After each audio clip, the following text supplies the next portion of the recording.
We kind of have right at the moment split a happy medium. We use the same tractor to plant and to make strips.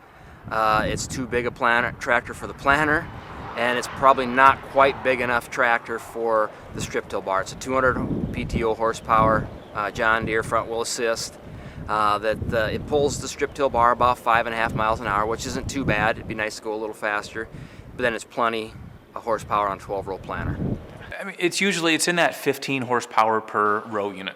Some toolbars require a lot more. It all depends upon how deep you're going and how fast you want to go. Our first 3 years, we strip tilled in the fall with a 12-row machine, pulling 6 tons of fertilizer and an anhydrous tank with an 8420 John Deere.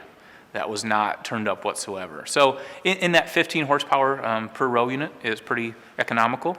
A lot of guys like to match it to their planter, but as you get to the guys that have a 24-row planter, that's a lot of horsepower.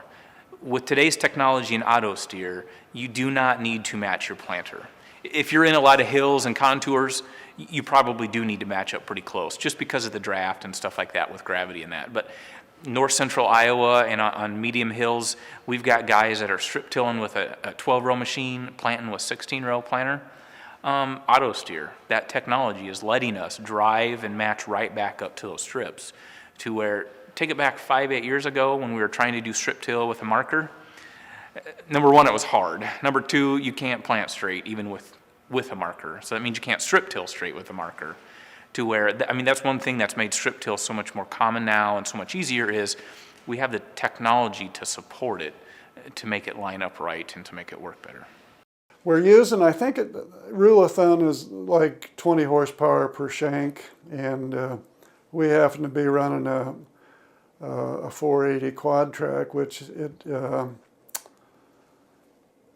used to pull kind of hard. Now now that our ground is loosened up, we just idle down, gear up and idle down, and it's more than we need, but yet we tend to keep our equipment quite a while, and I'll probably keep this in quite a while too, because it doesn't get that many hours on it.